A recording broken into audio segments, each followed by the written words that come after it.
My name is Robert Brown. I have the honor of serving as the interim city manager. So tonight is our budget town hall. We're going to kick off this process, and you might ask yourself, well, why are we having a budget town hall? That would be an excellent question. The purpose for our budget town hall basically is to get your input. We want your input about our budget. Obviously, tax revenues, your property taxes, are a big component of our revenue. So we certainly want to hear your input. Then secondly, transparency. We want to be transparent in everything we do with taxpayer money. And so basically, at its most basic level, the process of creating an annual budget is essentially planning for expected revenues and expenditures for the upcoming fiscal year. And naturally, that means allocating money across departments for the purposes of both financing its operation and providing public service. So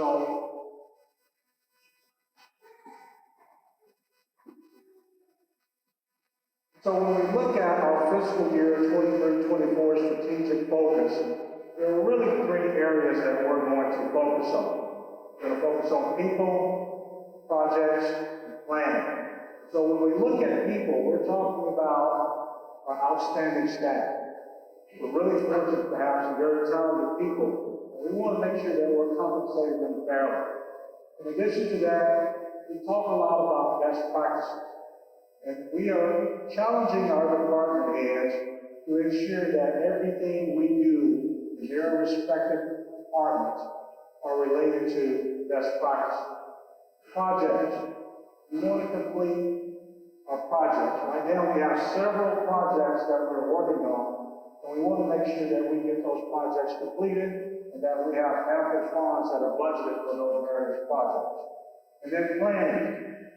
We all know that in order to be efficient at what we do, in order to be progressive, in order to talk about best practices, we need to be looking into the future. We need to make sure that we are planning for the future. So long-term planning, making sure that we are budgeting for our long-term projects, and then looking at our compensation for our comprehensive plan. Those things are very important. So at this point, I'm going to turn it over to Ms. Jennifer Ote. And sometimes Jennifer say to me, well, you might not get my last name wrong. It might be Ote one time, and it might be Ote the other time. Thank you, Jennifer. Sure. Yeah, I like the book we Well, thank you, everybody. Like I said, my name is Jennifer Ote. I've actually been with the city for 18 years now. This will be my third opportunity to go through the budget, kind of take the lead, if you will, putting together this budget. So before I start the presentation here, I just want to let you know of all the goodies in which you have on your table, so you'll understand what the purposes are. Number one, we have some blank sheets of paper. This is really just for your note-taking purposes, if you want to jot down notes. If you like to write, of course, putting it in your phone. There's also a couple of buckets that you'll see there, a blue and a red one. You're going to have the opportunity tonight to hear directly from a lot of our department heads. They're going to come up in a little bit and talk a little bit about what they offer and what they're looking forward to this next fiscal year. So, as you hear questions pop up in your mind, because we're going to reserve that until the end, there's a little sheets of paper there that says, questions. Write down your questions. Put them in the blue bucket there. And at the end, we will read those questions and have a question and answer session. Additionally, there's another sheet of paper there for the red bucket, which is just your suggestions, your input, something that comes to mind as we're presenting. You can write those things down and put them in that red bucket. After our presentation is done, we are going to go through an input exercise using a polling software with your phones. So we will do that as well. So there's going to be various opportunities for you to ask your questions, put in your input, poll, that sort of thing. So that's what's on your table, just so you are aware. All right, so let's get started. We have strategic pillars that were adopted by the City Council in 22. Everything in which we do, whether it's our work plan, our budget, how we spend our dollars, the projects that we we want to ensure that everything we do is filtered through the lens of each of these pillars. The first pillar being reimagine high quality of life. Those are things like safety, the arts, recreation, leisure, neighborhood vitality, things like that. The second pillar, emphasizing government accountability, customer service, efficiency, and processes. That's everything as an organization that we do, how we communicate with the public, how we do our processes, how we interact through that pillar. The third pillar being innovative ideas for development and redevelopment, very economic development focused. How do we redevelop the properties that we have? How do we get a new development? For the fourth pillar, infrastructure. All about infrastructure, improving our current infrastructure and having a strategy, a long-term plan in place to be able to replace infrastructure. And then lastly, marketing strategy and city community engagement. So just walking through kind of what our budget calendar typically looks like. This is an annual process. It looks the same almost every year.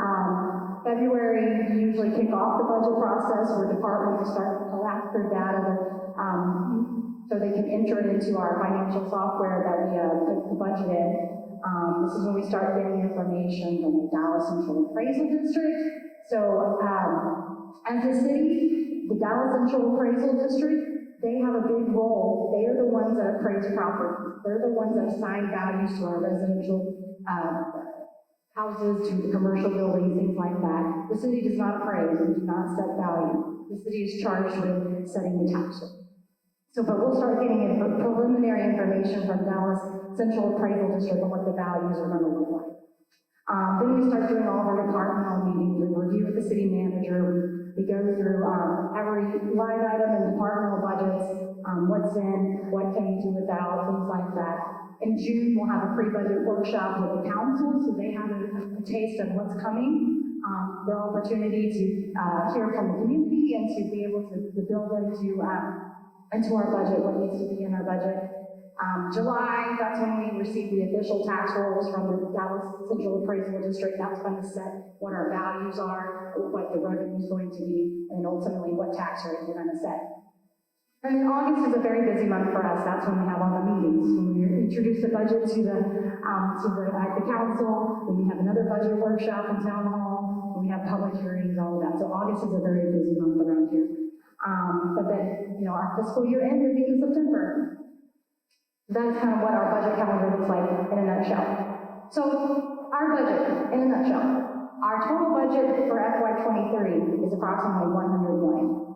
So this chart, donut chart, will kind of show you how the funds are divided, okay? So the white space, 37% of that $100 million is our general fund budget. That is what's supported by your tax dollars. 28% of our $100 million budget is for capital replacement funds, things like infrastructure replacement for utilities, replacing our fleet, our computers, things like that. We set money aside that goes into capital replacements.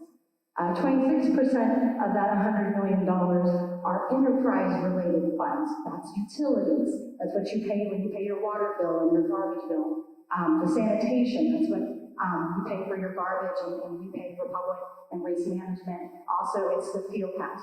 They're all user-supported funds. And then lastly, the smallest there, the 9%, those are our special use funds. That's like our hotel motel, that's supported by hotel taxes, economic development, that's supported by a half-cent sales tax.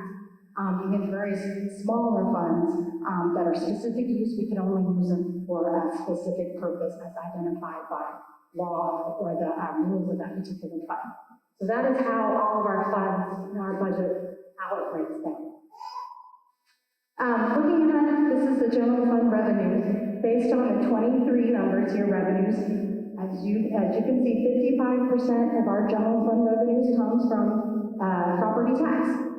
Just so you as citizens know what's coming ahead, if you've been paying attention to the state of Texas, they're having a very active legislative session this year. A lot of it's about property taxes. They want to put a lot of money into reducing the burden of your property tax. A lot of it's more school district focused, from what I've read, to reduce the school district portion. There's also talks about lowering the tax cap. And really what that means is that your values cannot increase more than, right now, 10%. In a year, and there's talk about lowering it to 5%. I don't know if that'll pass, but right now it's in the Senate.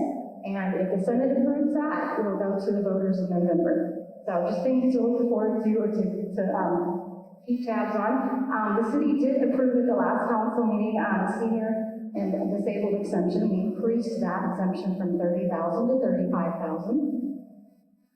For sales tax, got some new business coming thanks to our economic development team and to staff and to citizens. We'll have a pretty modest increase there, probably about 3%. And then franchise tax, I'm just mentioning this. This has been a portion of our revenue, telephone, cable, gas, electric. We get franchise tax on those gross receipts. Something I was kind of start seeing a trend downward. Really, is telephone. Obviously, landlines are dying out, and cable, as more of us are streaming versus opting for cable. So that's going to be a revenue source that we're going to have to look at. But 80% of our revenues, sales tax, property tax. Our expenses, so general fund expenses by type. We are a service-oriented employer, business. So 65% goes to salaries, it goes to benefits. Our next largest category is contractual and professional services, like 19% of our general fund expenses go to things like regional partnerships that we have. We have a regional partnership for the Tri-City Jail, we have an animal shelter, we have emergency management, we contract for regional dispatch, Dallas County, a variety of partnerships there that we utilize to provide additional services, as well as street maintenance. That's a big $1.8 million budget for street maintenance. So looking ahead to the citywide priorities, that you're going to hear from the department heads, kind of a universal things that we are looking at, priorities and projects. First being compensation strategies, implementing the second phase of the compensation study that we formed for seeing where we're at as an employer in the market. It's very important that we maintain and retain our staff, and it's just a very competitive market with a limited supply of people in certain fields, like in maintenance and law enforcement. So it's a continual challenge to be able to recruit. We want to complete our lawn projects, get those done. Technology infrastructure, such as applications and hardware, replacing that, upgrading and implementing some ERP, which is enterprise resource systems, like our financial software and public works interfacing software, things like that. Strategic plan initiatives. We passed a strategic plan back in February of this year, so we'll start rolling out some of those initiatives through that plan. And also focus on special events and arts. We just implemented an arts commission this year, so they are getting out there, starting to get awareness. We want to focus on some art programs. The challenges that we face as a citywide, as a city in general, like I said, labor market. The competition is very competitive amongst cities for the same pot of resources and people. The supply chain, probably felt this in your own personal lives with buying things and goods. Some things are delayed. It takes 18 months to get goods, or when you order a vehicle, things like that. It takes a while when you didn't used to. Inflation, so the cost of construction continues to go up, and the cost of goods. Availability of land for any new development. We have to focus on redevelopment opportunities, because we are mostly landlocked and mostly built out. And of course, our aging infrastructure, and facilities, and that's utilities, all of those things. So, we're going to kick off. Department heads are going to come and speak to you about their departments. And our first up is Mr. Mark Levine, our Chief of Police. Thank you, Jennifer, and thank you all for coming tonight. I'll tell you, Jennifer does a great job in pulling all this together throughout the budget process, and it's a process. And we like to get information from our citizens and try to inform them of what we're doing. My name is Mark Levine. I'm honored to be the police chief of this Duncanville Police Department for the city. Some of our highlights, basically, in its most basic form, our mission is to safeguard the lives and property of the people that we serve with honor and integrity. And we do that a lot of different ways. We initially respond. We try to, put together crime prevention measures to even prevent crime. We unfortunately know that we'll never totally alleviate crime. It's just not going to happen. And the police department says they're going to do that. They're not being honest. But we want to do everything we can to do it a lot different ways. So our divisions that make up the police department broadly are administration, operation, and support. Some of the key metrics that I point out here are that last calendar year, 22, we answered over 53,000 calls. We made over 5,600 traffic stops. And a lot of times traffic stops lead to other criminal activity. So that's very important also. We conducted 36 narcotic search warrants. It's unfortunate that so many times narcotics and drugs are a nexus for other criminal activity. So, and that's on a local level. And we processed, our records department processed over 1,500 open records requests. Think about that.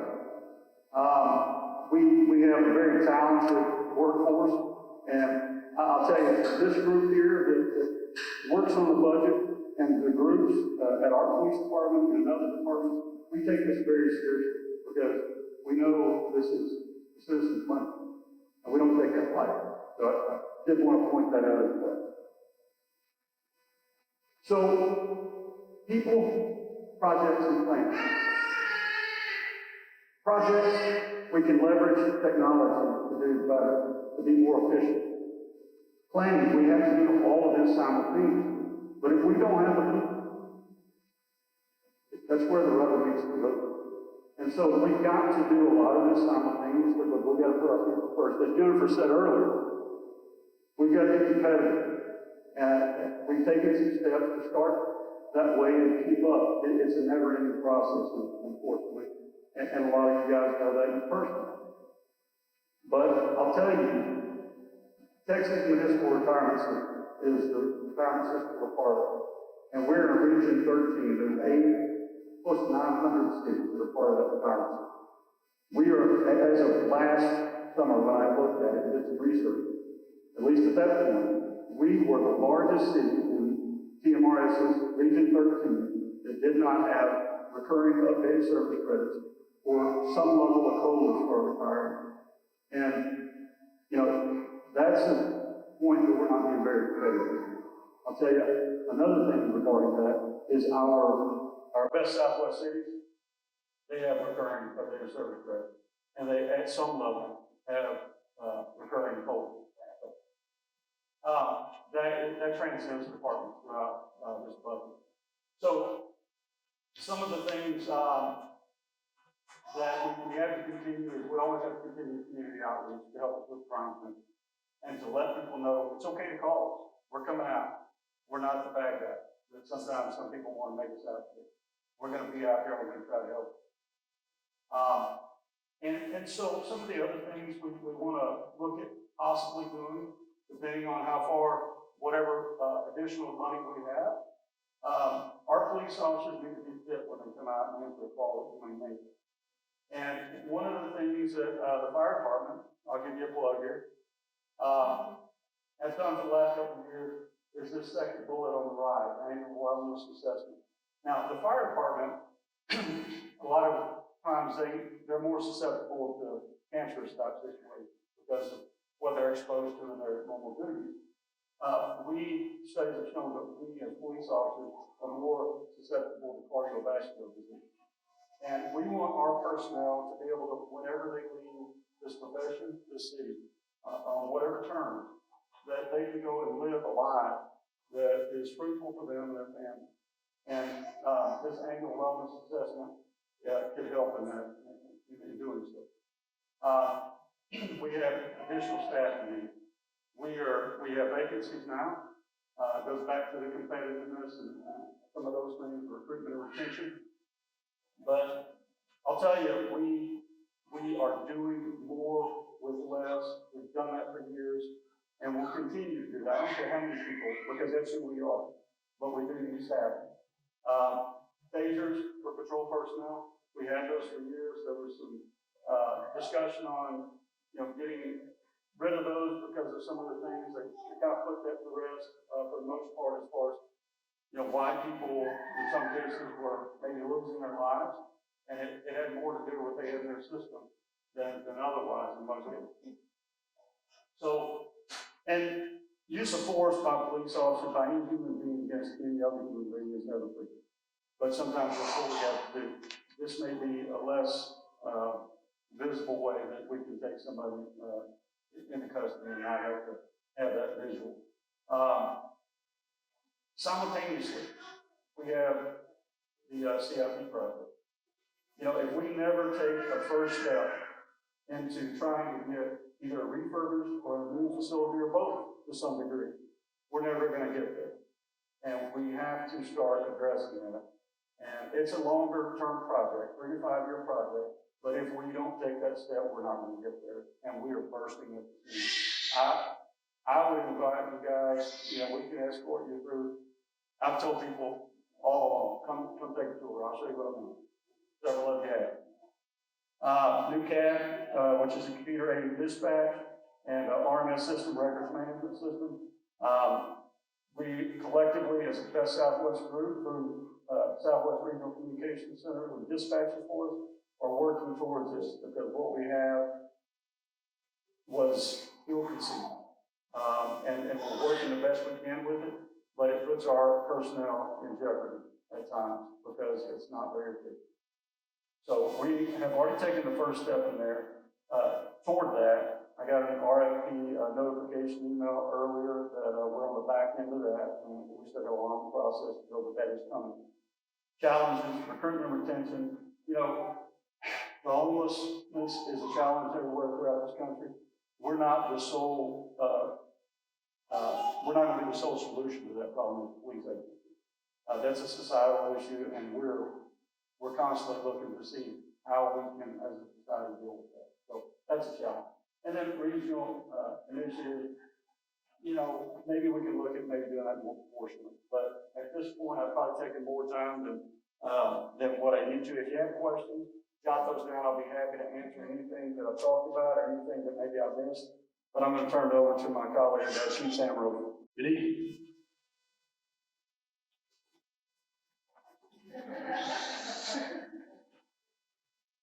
I see.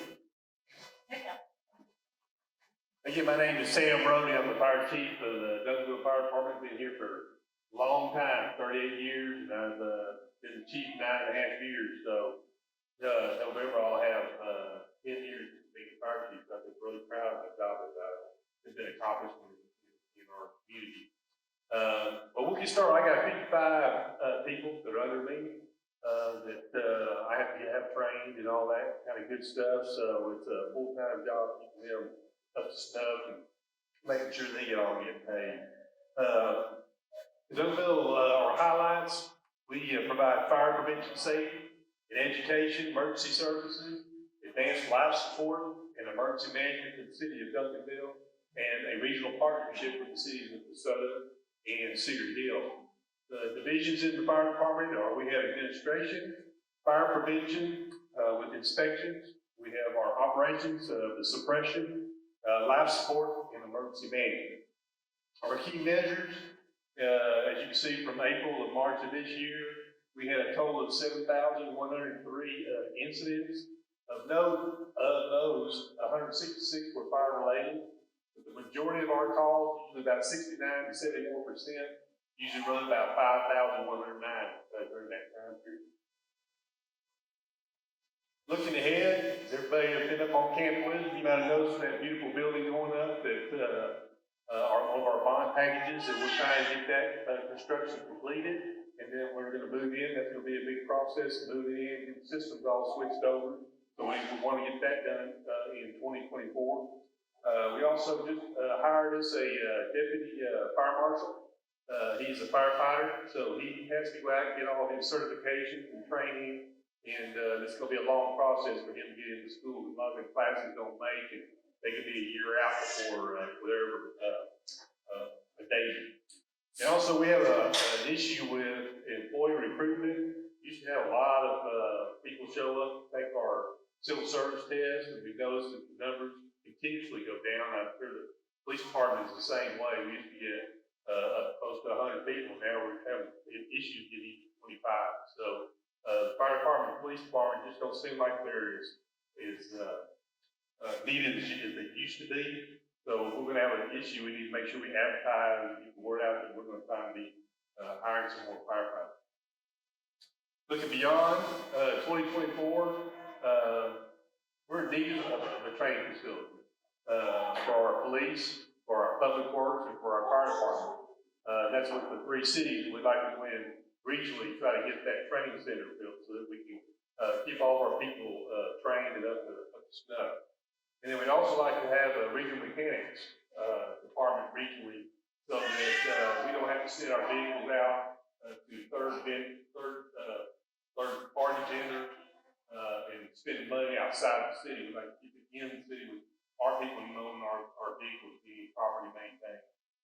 Our needs and challenges, we're in need of a part-time emergency management specialist.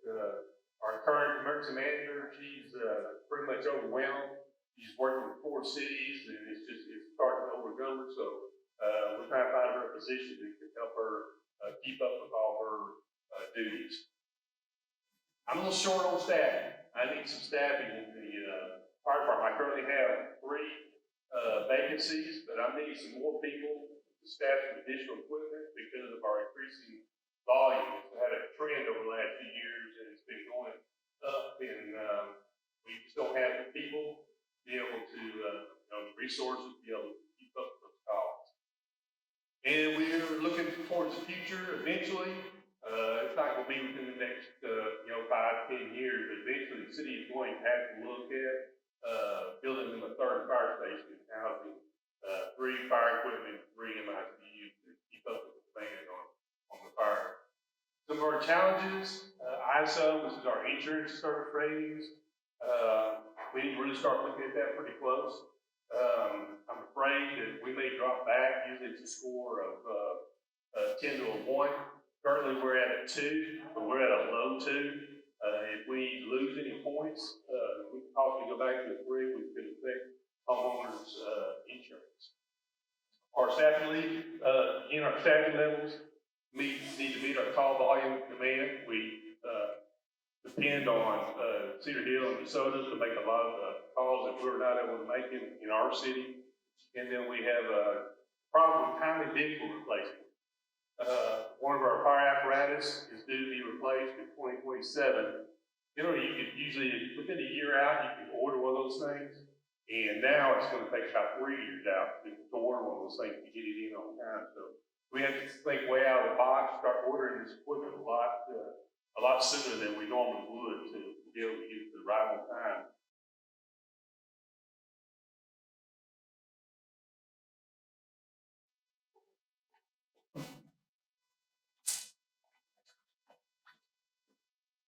Thank you, Chief Brody, for that wonderful presentation and all that have presented previously. Thank you, Jennifer. Ladies and gentlemen, boys and girls, I'm Jackie Colton. I'm the interim director of the Public Works Department. I have the pleasure of serving with an outstanding senior leadership team, 3 of which of them are here with us tonight. We have Dennis Suter, who is our building maintenance superintendent. He's responsible for maintaining and cleaning all of the city facilities, including the one that we're currently in. We have Asa Lowe. He's responsible for maintaining all of the city vehicles. And then we have, last but not least, we have Mr. Matt Bryant. He is our utility superintendent, responsible for water and wastewater and sanitation services.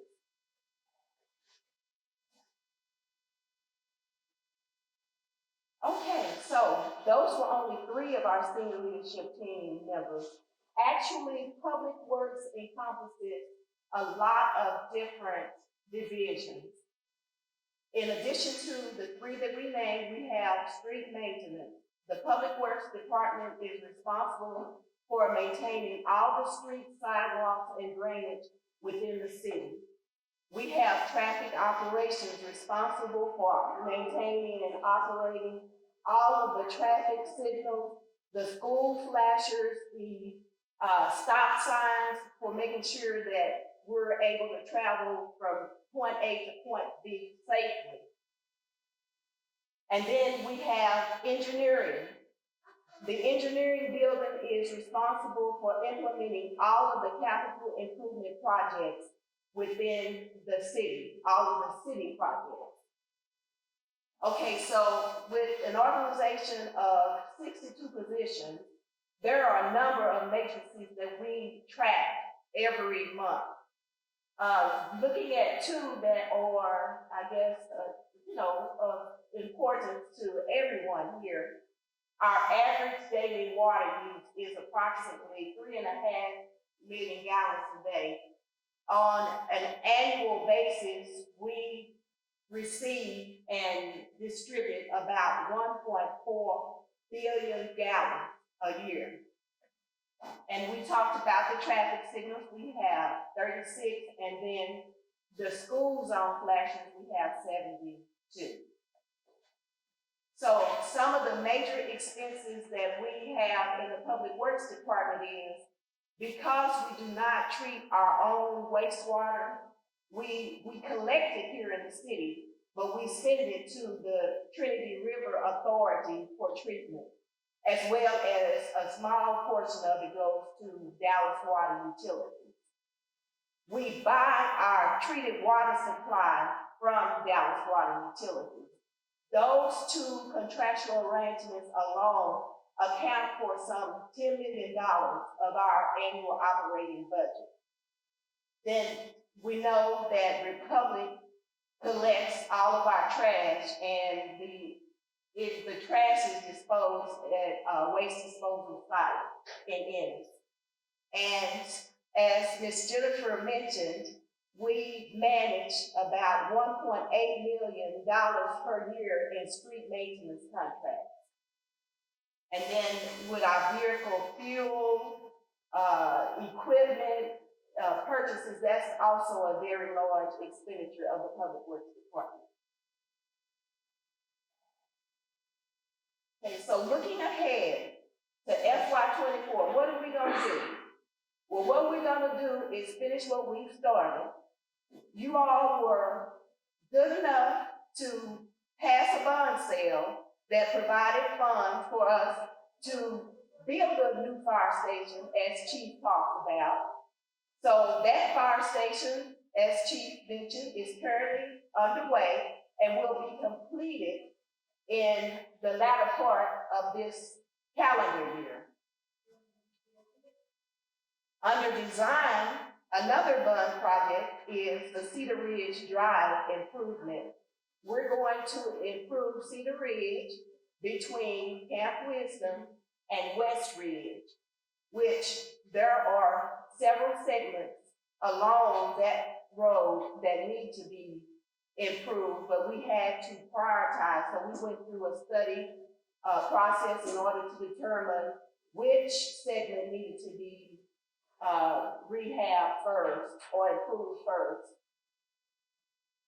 And another bond project is a center, the service center rehabilitation is currently, it was designed and it was bid and it has to be rebid, and because of the timing, we have to tweak the design.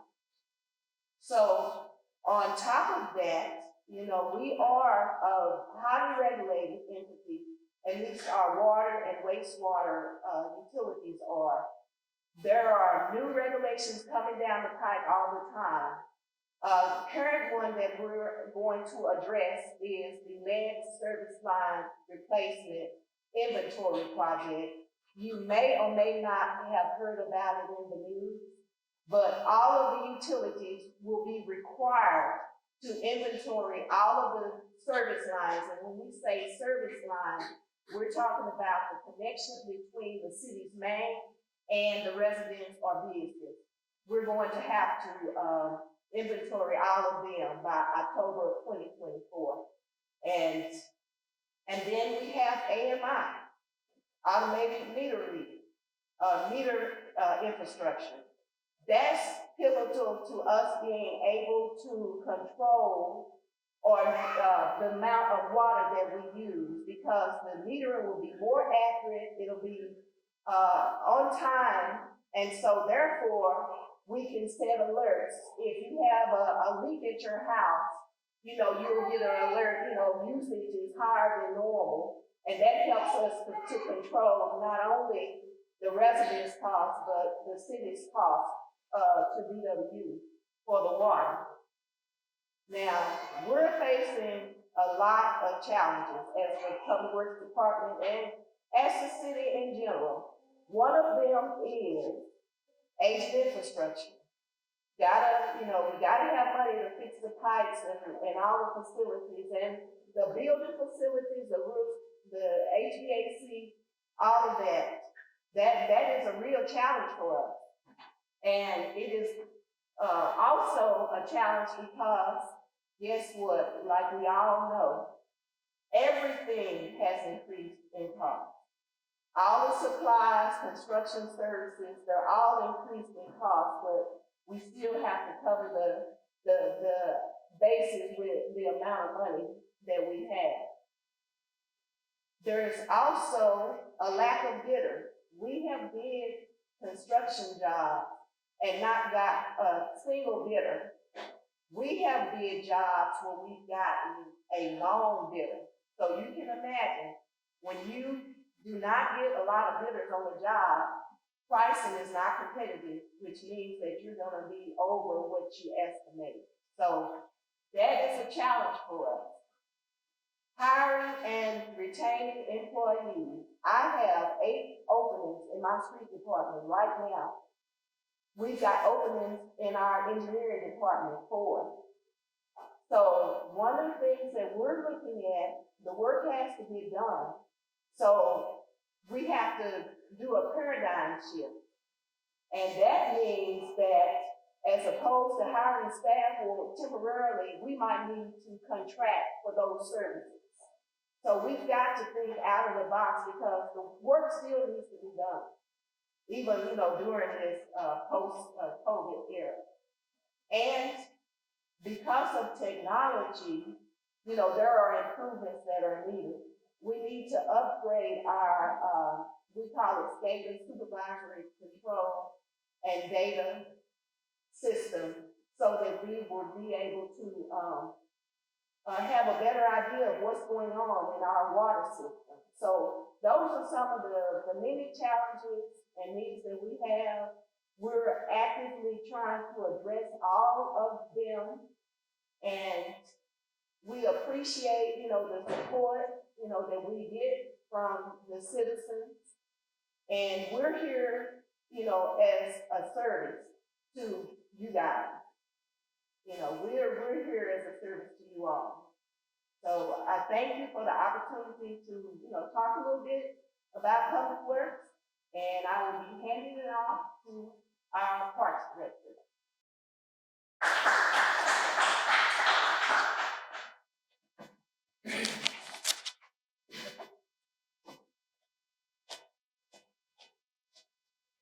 Thank you, Jackie. My name is Bart Stevenson. I have the pleasure of serving as your Director of Parks and Recreation, and I've done so for a little over 10 years. And so it's been a pleasure of mine to be here and work with my fantastic team as well. I know every department says that, but I really believe it.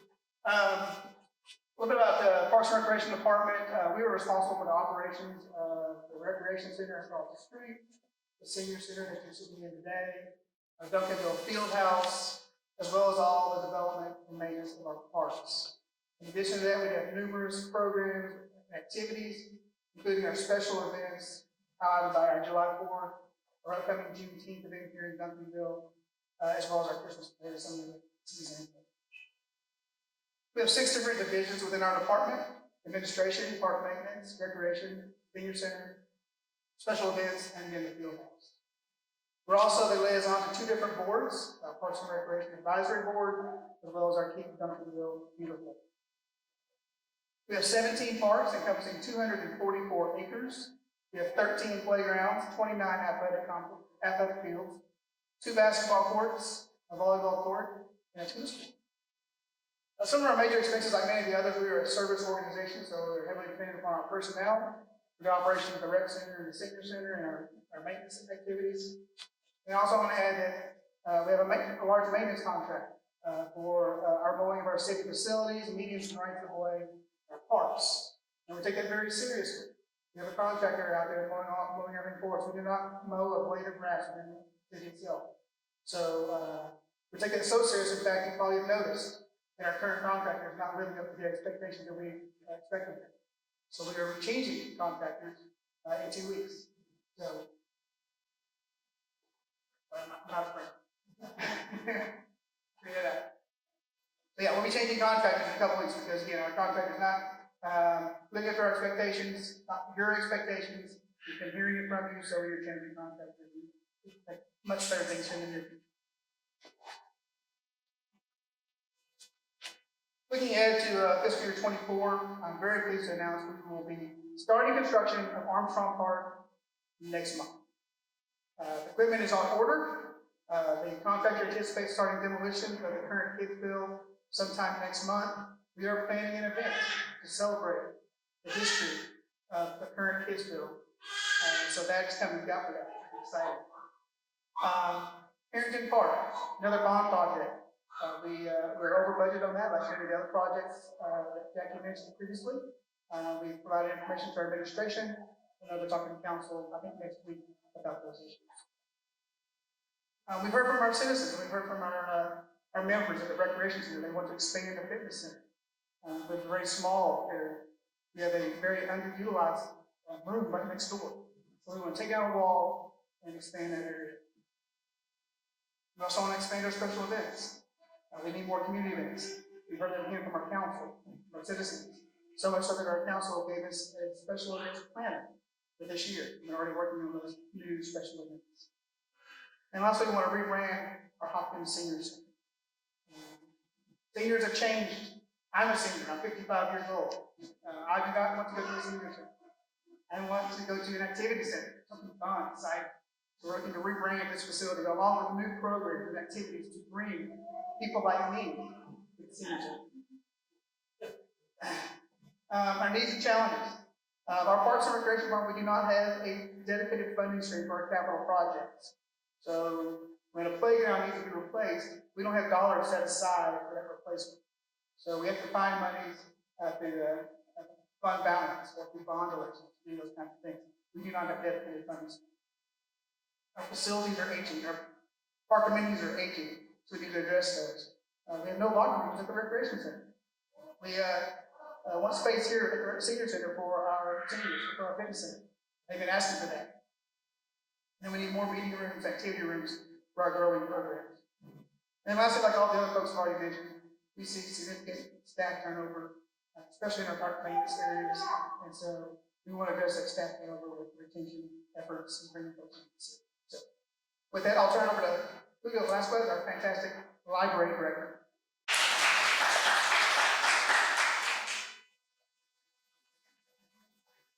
Good evening, everyone.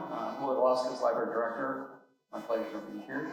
Duncanville Public Library, we are dedicated to meeting the education, cultural, and educational informational needs of our residents by providing materials as well as programming for everyone to enjoy and participate in. We have an amazing library advisory board that we work with to advocate and promote the library. In 2022, some of our benchmarks that we had to offer, we offered 273 programs with over 6,000 attendees to those programs. We hosted over 11,000 hours of public computer use. We answered over 20,000 questions in person and over the phone. We checked out over 61,000 items, and we added nearly 5,000 items to that collection. Our primary expenses of the library focus on materials for circulation, both physical and electronic, and as well as the programming that we offer to families, children, and adults, which is our primary focus for what we offer the library. Some of the things we're looking ahead for 2024, expanding our programs for children, families, and adults, doing more outreach to the community, We were able to promote one of our librarians here, an outreach librarian, so we could do more things out in the community, not just within Duncanville, but throughout the DFW. And we also want to expand our collaborations, opportunities with the Best Southwest Libraries. We are now in a consortium with DeSoto, Cedar Hill, and Lancaster, and that improves the materials we're able to offer, the programming we're able to offer as well. Some of the challenges that we encounter is really to improve attendance for the programs that we offer to the community. It's always great to get excitement when they start off, but a lot of times that gets resolved. So that's always a challenge for us. And also the ability to offer more diverse programming as well. We have great volunteers that we utilize to offer various programs, educational programs, ESL programs, things like that. We rely on those volunteers in the community who are experts in their fields. Those are always a continual challenge for us to recruit them. And the other thing is seeking resources in order to provide these programs, whether financial or assistance from the public. So those things that we're looking forward to look at on our challenges. So, over to Jeremy. Thank you, Leah. Good evening, everyone. Well, you guys weren't sleepy just yet. Good evening, everyone. Good. All right, we're going to go to our Development Services Department. My name is Jeremy Tennant. I'm the Director of Planning and Neighborhood Services.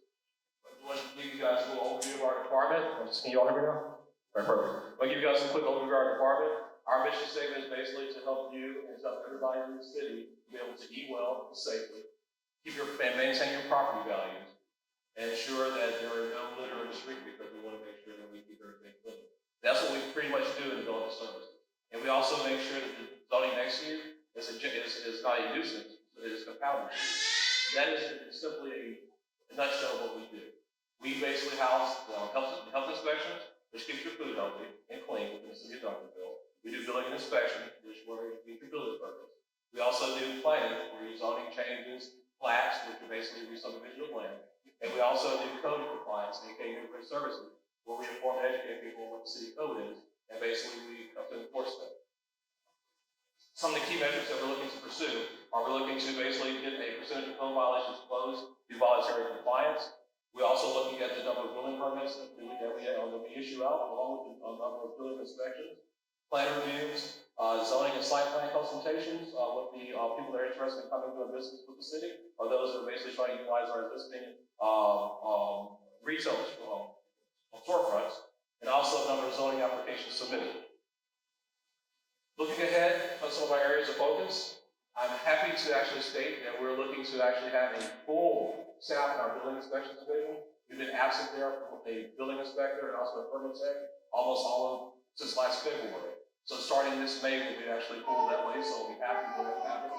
We're looking to translate our notice of violations to actually help with the number of compliance that's done voluntarily by actually making sure that we reach everyone and basically meet them where they are, so that we can bring them up to what we expect to see in the city of Duncanville. The other thing is like leverage technology, doing digital permit requests. If you come to our Department of Building Inspections, we have a building inspection coordinator that is very happy to utilize technology. You can actually use the QR code to actually fill out your application, which is also beneficial with our neighborhood service officers. Because unfortunately, there are people that like to bill without permits and without that permission. We can actually provide the QR codes, and they can actually not have to worry about stopping the work, but applying online. And communicating that with our building inspections team, so that way we can get them to comply with the permit that they needed and get the inspection that's necessary to ensure the quality of life and quality of the structures here within the city. The other thing is the digital plan review. We're talking about the leverage use Intergov. That's what we're looking at getting Intergov, which basically allows us to do virtual plans. So instead of having the old school paper, we can actually review plans digitally. So we can have a quicker response rate as opposed to having the mail in and mail out process that we currently do have. The other thing is the amortization plan and implementation of the tool shed. Amortization plan, we have a lot of businesses in our downtown that are pretty much deemed non-conforming thanks to the zoning code, the CCO, or the Department of Zoning Ordinance, they came out in 2021. So this is a way of actually making sure that we create a better downtown and create a visible standing here in the city of Duncanville, our downtown area.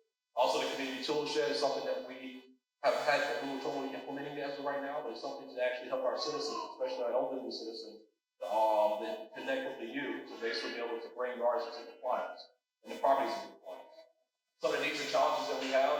To my knowledge, I think we're one of the only neighborhood service officers teams that actually has a contact with dispatch, which means that we can actually communicate with dispatch, because one of the things we're trying to do is actually engage the citizenry. As we're trying to engage the citizenry, we are realistic and understanding that not everybody wants to or should be actually met on the regular. So what we want to do is actually be able to know those properties with flags, so we can protect ourselves and our staff from those particular encounters that may prove not so nice.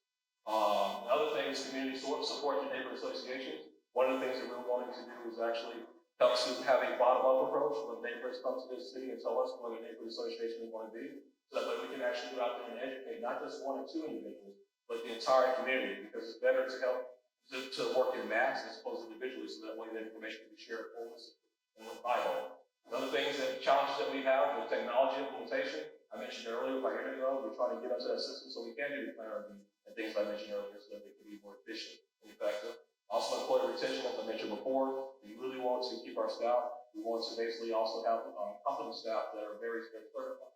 We're working through that process right now as well. And also, I think building codes, again, everything is interconnected. Fire department wants to help with ISO, so that way insurance rates are low. We want to update the fire code and the building codes as well, so that way we can actually make sure that those codes, maybe those valuations are low, so that way our citizens aren't being overtaxed or burdened due to outdated building codes.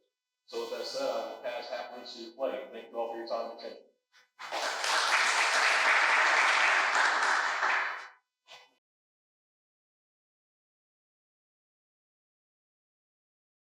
All right, good evening. I'm Clay Mansell. I'm the Economic Development Administrator for the City of Duncanville. The EDC was founded in 1995. It is a Type B EDC that was created by Proposition 2 way back then. The EDC staff oversees the Economic Development Corporation, the Hotel Occupancy Tax Program, as well as the Tax Increment Financing Fund. It's a special fund. The EDC fund is generated solely by the resident-adopted half-cent sales tax. And the two main divisions of the Economic Development Corporation is Economic Development and Community Development. We are a Community Economic Development Corporation. That's that Type B function. Other cities have Type A EDCs, and those are solely economic development, but we do have a community development component as well. Economic development is focused primarily on wealth creation and commerce, and that's sales tax generation. Interestingly enough, when Proposition 2 was passed back in 1995, it was also passed with Proposition 1, which was the half-cent sales tax that goes towards property tax reduction. So every dollar that we're able to generate here in sales tax, that's also your property tax going down, that's money in your pocket. Community development is focused more on the beautification and quality of life in the community. So it's less focused on commerce and more the quality of life things that make communities a desirable place to live. We're able to use those funds for things such as the parks, tourism, marketing, housing, transportation, infrastructure, beautification, activities such as Keep Duncanville Beautiful is actually paid out of the EDC fund, for example. And we are liaison to two boards, the EDC board and the Tax Increment Financing Board. The key items that we budget for and that we do day to day, but also special projects, is business retention, recruitment, and expansion. That's your bread and butter economic development. Keeping the businesses that we have here, about 80 to 90% of job creation is from businesses that already exist, so it's very important to support them. Recruiting new businesses, and then helping them, the new ones and the pre-existing ones expand. Design grants. Design grants is sort of our euphemism that we use in our policy for community development projects. These are facade improvements, landscaping, paint, paving, and signage. So every time the city council approves a signage for a new business, there is a return on investment for that, but it's also that community development standpoint that we want our businesses in town to look very nice, we want them to have nice paving, nice, you don't want to hit a pothole as soon as you enter into a shopping center. You want them to have flower boxes and stuff like that. Those are more quality of life things that just make it a desirable place to shop, live. Particularly with social media, it's a place that you can take a photo with your family and stuff like that, have a nice, afternoon. Retail center revitalization. One of the things that that we wanted to do were catalyst and legacy projects, things that are big projects that will, help innovate and renovate the city. Wheatland Plaza famously was sort of the initiating retail center. behind this program, but we have 8 to 10 other retail centers in town that we want to do similar scale projects, massive redevelopment, as well as marketing, getting the word out of what we're doing, what we're accomplishing, what we can do together. There's the analogy of the duck, right? When it's going along the pond, it looks very majestic and it's pretty, but underneath it's paddling really, excitingly. So that's kind of a lot what we do, right? There's a lot that the community doesn't see in economic development, but we are working very hard every day. Just to talk about the staffing, overall we only have 3.5 employees. Gus Garcia is the Managing Director of Development Services. Myself, Jeremiah Brewer, our Executive Assistant, and then Dominic Rico, our intern. And then part-time is that 0.5. We're a pretty small department. Goals in FY24, continuing to find new, innovative, and creative reuse opportunities. As Jennifer mentioned earlier, we are landlocked. We're also built out. And so it's very important that we utilize the resources that we have pre-existing in the community and making them the best that they can be. As I mentioned earlier, the retail center revitalization, still working with that. We are in contact with all of the brokers, developers of those retail centers. We're working with them to find ways to roll these programs out. There are factors that sometimes delay things, and they'll get to later in the challenge section. Restaurant recruitment, one of the things we hear all the time is we want more eateries in town. We have a Golden Plate initiative. I forget the number off the top of my head, but we're pretty much every day reaching out to a different type of eatery to try to recruit them here. But also that goes back to the retail center revitalization. Think about the businesses that you go to every day. They're probably in a retail center. And so working with those brokers to help create space in their spaces, but also renovating them, helping them figure out ways that they can reuse their space creatively.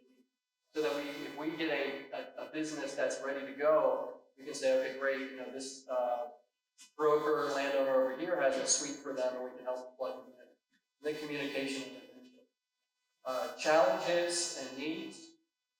The 3 biggest challenges that we probably encounter are legislative, economic, and manpower related. In the previous legislative session, they didn't get rid of it necessarily, but they allowed Chapter 313 to sunset. This was a pretty powerful economic development tool that allowed school districts to use a part of their property tax income to help incentivize projects, because if you get a massive project that's paying property tax, that supports more dollars for schools. They allowed that to sunset, and that's often cited as one of the key tools that allowed the Texas miracle to happen, to explain why we are getting the level of economic development in the state that we did. They're bringing back a variant of that, HB 5, in the current legislative session. It's going to be modified in a way that probably won't apply to our community, because it's going to be based around critical supply chain industries and communities that are more rural in character, that have, the space to build a 1 million square foot, Tesla super battery factory versus a, community that's already built out and looking more towards retail and restaurant development. Economic, a lot of our businesses are still grappling with things. Restaurants that specialize in chicken wings, bag chicken wings 2 times, 3 times the cost that it was 2-3 years ago. The syrup bags that go into soda dispensers are twice, 3 times the cost that they were 2-3 years ago. Those are, particularly in restaurants, which again we're trying to recruit, right? Where their profit margins are so slim, and now they're having to pay so much more for things, or where just general inflation is 10-11%. It's a massive challenge for them, and in some instances they're not even able to get things. Construction, the cost of goods, wood, stone, things like that have gone up, copper. And so there's a lot of disruption that we're still encountering. And so that's a factor that we have to overcome as well. That is the benefit of incentives, is that we can perhaps work with them to make the numbers pencil. And then manpower. As I mentioned earlier, we are only 3.5 people, and it's a good problem to have that we are exponentially growing in the amount of projects and workload we have. But we want to make sure that the quality of service that we're getting every project is consistent. We don't want one project to suffer because we have 26 other ones that we're focusing on. So just making sure that we have the resources. That kind of goes with that need. Tools and technology, integrating development services, as Jeremy mentioned, Intergov and some of these other things. Project management software, we do have one currently, but we are looking at ways to integrate that into other things such as Intergov. And perhaps we can get to the point where or businesses can apply for economic development and send this online through our website versus, the PDF file that we currently do. Social media and engagement and education. The EDC did not have a social media presence prior to 2021. That's one thing that we are working with with Alex, our communication marketing administrator on, is ramping up opportunities for the EDC to have a web presence, social media, to get the word out what we're doing. Kind of selfish plug, we are rolling out a pretty exciting National Small Business Week social media campaign, so definitely check our social media pages out, get some information on that, spread the word. But things like that to get the word out, what we're doing, what we can do for the community. And then just staffing, as I mentioned earlier, the city was actually Main Street certified back in the mid-90s, 1994 about. I believe the city allowed that to lapse over time. We are interested in eventually getting recertified in that. When we talk about amortization downtown, if we can get Main Street certified, plug that into the amortization plan that we have for performing properties, and we have the state program that might allow us to get grant funding. We can match our own funds through state funds and really beautify and amortize our downtown. What we're going to move into now to kind of wrap up the evening, did any of you write down any questions you would like further information about for any department head? On your table there, any questions that y'all might have or anything that y'all heard from this evening that you want to ask?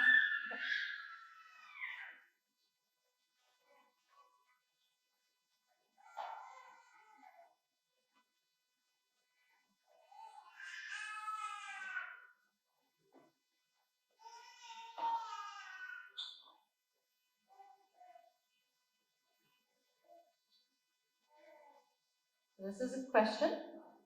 We've heard from every department what areas need money for expansion. What are some areas that can be downsized or eliminated to offset the costs so people aren't taxed out of their homes? That is a great question. Anybody want to tackle that one? So basically, we talked about, tonight, these are our needs. So what are the things that we can look at to eliminate, offset, to cut? Well, I think Jennifer mentioned earlier that as we begin to build our FY '24 budget, the finance department, the city manager, the budget analyst, and the department heads, we all sit down and we all look at our needs. We look at the challenges, and we determine the revenues that we have. And once we determine our revenues and our expenditures, we want to ensure that we're building a budget that's balanced. We want to ensure that we're building a budget that's responsible. And we want to ensure that we're building a budget that includes your input. So as we build a budget, we look at, okay, how much money do we have? What are our expenditures? There are times that we have to make some cuts. There are times when the department heads will deliver what we call a wish list. Maybe they want additional personnel. Maybe they want additional equipment. There are times where we have to say no, because we don't have the money to do so. So the answer to your question, as we begin to dive deeper into our budget and we know how much money we're going to have, we'll make those decisions as to what we need to cut.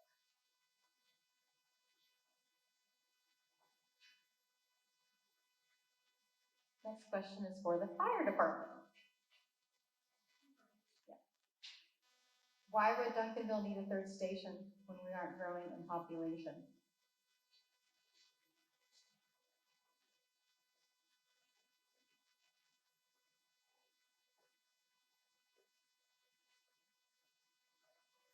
Problem is that we are growing in population.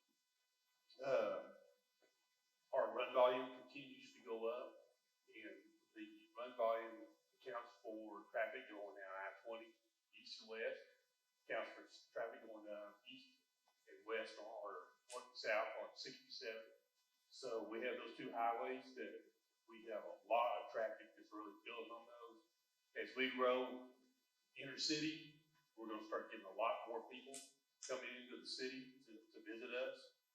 We have the high school up here, second largest high school in, under one roof in the United States. So we have a lot of people in this town, and our town is growing older. As it grows older, there's more of a need for EMS. As it gets older, we don't have the fire systems that control these fires like they do in some of these newer towns. So we're going to see a lot more fires coming into the city. So right now, our response time out to the west is a lot slower than it is north and south and east. So we would like to pull it up and account for a lot of these runs. Our EMS calls are growing, exponentially. So we want to make sure that we can provide our EMS system all over the city with a Duncanville MICU instead of counting on one of our regional partners to have to come in on a delayed response into the city to respond to the EMS call.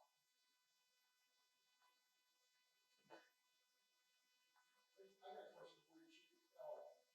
So with all these warehouses going up in Cedar Hill, with all those employees and so on and so forth, are we going to be responding in that area as well?